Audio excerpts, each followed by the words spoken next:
अस्सलामु अलैकुम दोस्तों, कैसे हो? उम्मीद है कि सब खैरियत से होंगे। अल्लाह आप लोगों को ऐसे ही खुश रखे। आज मैं आपको सरकार दो आलम सल्लल्लाहु अलैहि वसल्लम के सबसे बड़े आशिक का एक बहुत प्यारा किस्सा सुनाने वाला हूँ। लेकिन उससे पहले सरकार दो आलम सल्लल्लाहु अलैहि वसल्लम की शान में मैं कुछ कहना चाहता हूँ। आप दरूद शरीफ पढ़ते जाइए और सुनते जाइए कि जो फख्र रसुल है, मौलाए कुल है, हादी सुबुल है, साक़ी कौसर है, शाफ़े महशर है, इमामुल अंबिया है, जो उठे तो आसमान को बुलंदियाँ मिल जाए, जो बैठे तो धरती को सुकून मिल जाए, जिसे पसीना आए तो गुलशन महकने लगे, जो मुस्कुराए तो सितारे चमकने लगे, जो बोले तो परिंदे चहकने लगे, जिसके लिबास की अदाए कुरान की आयात बन जाए, जो चादर ओढ़ कर आए तो कुरान पुकार उठे या अय्युहल मुद्दस्सिर, जो कंबल ओढ़ कर आए तो या अय्युहल मुज़्ज़म्मिल, जो खलवतों में भी सफ बसफ भी, जो सर बसजदा भी, जो सर बकफ भी, जो आबिद भी, जो मुजाहिद भी, जिसके पेशानी की चमक से सुबह को सवेरा मिले, जिसके जुल्फों की मस्ती से रात अंधेरे की भीख मांगे, जिसके कदम उठे तो अर्श मुअल्ला तक पहुंचे, जिसके उंगली के इशारे से चांद के दो टुकड़े हो जाए, जो सर उठा कर बोले तो कुरान बन जाए, जो सर झुका कर बोले तो हदीस बन जाए, जो हंस दे तो जन्नत मचलने लगे और जो गुस्से में आए तो जहन्नम उबलने लगे, सल्लल्लाहु अलैहि वसल्लम। चलिए उस प्यारे किस्से की तरफ बढ़ते हैं। हजरत बिलाल रजी अल्लाह तआला अन्हु से एक दफा किसी ने पूछा कि आपने पहली दफा हुजूर पाक सल्लल्लाहु अलैहि वसल्लम को कैसे देखा? तो हजरत बिलाल रजी अल्लाह तआला अन्हु अपनी रुदाद सुनाते हुए फरमाते हैं कि मैं मक्का के बहुत कम लोगों को जानता था, क्योंकि मैं गुलाम था और अरब में गुलामों के साथ इंतहाई इंसानियत सोच सलूक, यानी जानवरों से भी बदतर सलूक करना आम बात थी।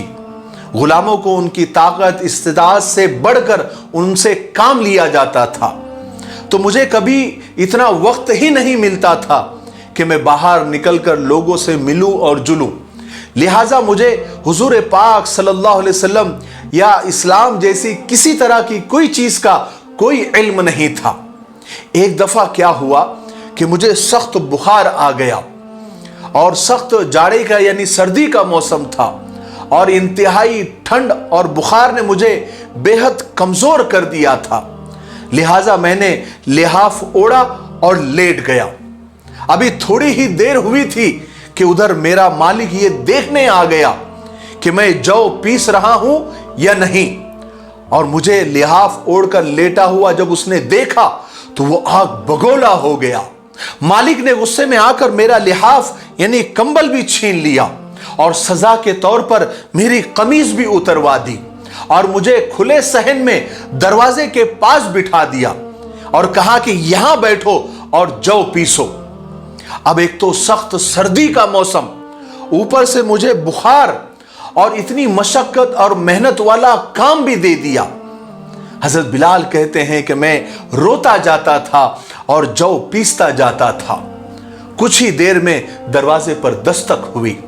मैंने अंदर आने की इजाजत दे दी तो एक निहायत मतीन और पुरनूर चेहरे वाला शख्स अंदर दाखिल हुआ और मुझसे पूछा कि जवान, तुम क्यों रोते हो? हजरत बिलाल कहते हैं कि मैंने जवाब में कहा कि जाओ जाओ अपना काम करो, तुम्हें इससे क्या, मैं जिस वजह से भी रो रहा हूं मुझे रोने दो। यहां पूछने वाले बहुत आते हैं लेकिन मदावा कोई नहीं करता, यानी मदद कोई नहीं करता। बहरहाल हजरत बिलाल ने हुजूर पाक सल्लल्लाहु अलैहि वसल्लम को काफी सख्त सुस्त जुमले कहे और हुजूर पाक सल्लल्लाहु अलैहि वसल्लम हजरत बिलाल के ये सख्त जुमले सुनकर वापस चल पड़े। जब हुजूर पाक सल्लल्लाहु अलैहि वसल्लम वापस जाने लगे तो हजरत बिलाल ने कहा कि बस, मैं ना कहता था कि यहां पूछने को तो सब आते हैं लेकिन मदावा कोई नहीं करता, मदद कोई नहीं करता। हजरत बिलाल के ये जुमले सुनकर भी हुजूर नहीं रुके बल्कि वो चले गए। हजरत बिलाल फरमाते हैं कि जो दिल में हल्की सी उम्मीद जागी थी कि ये शख्स मेरी कोई मदद करेगा, वो उम्मीद भी गई। लेकिन हजरत बिलाल को क्या मालूम था कि जिस शख्स से अब उनका वास्ता पड़ा है वो कोई आम आदमी नहीं है बल्कि रहमतुल लिल आलमीन है। हजरत बिलाल फरमाते हैं कि कुछ ही देर में वो शख्स वापस आया। अब उसके एक हाथ में गर्म दूध का प्याला और दूसरे हाथ में खजूरें थी। उसने वो खजूरें और दूध मुझे दिए और मुझसे कहा कि खाओ पियो और जाके सो जाओ।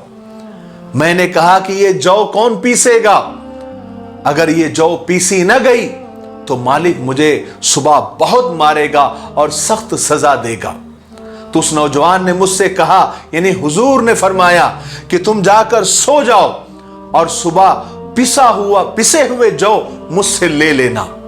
हजरत बिलाल फरमाते हैं कि मैं जाकर सो गया और हुजूर पाक सल्लल्लाहु अलैहि वसल्लम सारी रात एक अजनबी हबशी गुलाम के लिए सारी रात चक्की पीसते रहे। सुबह को हजरत बिलाल को पिसे हुए जौ दिए और चले गए। दूसरी रात फिर ऐसा ही हुआ। एक हाथ में दूध का प्याला और दूसरे हाथ में दवाई लेकर आए और लाकर हजरत बिलाल को दी और फिर दूसरी रात भी पूरी रात चक्की पीसी। ऐसा 3 दिन मुसलसल करते रहे जब तक कि हजरत बिलाल ठीक न हुए। ये था वो तारुफ जिसके बतन से उस लाफानी इश्क ने जन्म लिया कि आज भी हजरत बिलाल को साहबी रसूल बाद में, आशिक रसूल पहले कहा जाता है। वो हजरत बिलाल के एक दिन अजान न दे तो अल्लाह ताला सूरज को तुलू होने से रोक देता है। हजरत बिलाल रज़ी अल्लाह तआला अन्हु ने हुजूर पाक सल्लल्लाहु अलैहि वसल्लम के विसाल के बाद अजान देना ही बंद कर दी, क्योंकि जब भी अजान में वो अशहदु अन्ना मुहम्मदुर रसूलुल्लाह तक पहुंचते तो हुजूर की याद में उनकी हिचकियां बन जाती और ज़ारो कतार रोने लग जाते। मेरे भाइयों बहनों और दोस्तों, ये थे सरकार दो आलम सल्लल्लाहु अलैहि वसल्लम के अखलाक मुबारका, और आप सल्लल्लाहु अलैहि वसल्लम ने यही तालीम हमें भी देकर गए हैं। हम जायजा ले, क्या वो अखलाक हमारे अंदर है या उसका एक जर्रा भी हमारे अंदर है? और अखलाक ही एक ऐसी चीज है कि जिससे हम सिर्फ अपनों को ही नहीं गैरों को भी मुतासिर कर सकते हैं। और हमारे अखलाक आज इतने खराब हो गए हैं कि गैर तो क्या हमारे करीब आएंगे, हमारे अपने भी दूर होते जा रहे हैं। हम इस्लाम के लिए और दीन के लिए रुकावट बने हुए हैं।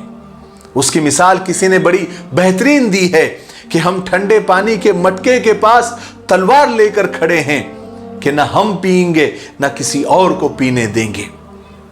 अल्लाह तबारक व तआला हम सब के गुनाहों को माफ़ फरमाए और आप सल्लल्लाहु अलैहि वसल्लम की तालीमात पे चलने की तौफीक अता फरमाए। मुझे उम्मीद है कि ये किस्सा आपको पसंद आया होगा। पसंद आया है तो इसे ज़रूर शेयर करें। मेरे लिए, पूरी उम्मत के लिए और पूरी इंसानियत के लिए खैर और भलाई की दुआ करते रहे। अस्सलामु अलैकुम व रहमतुल्लाहि व बरकातुहू।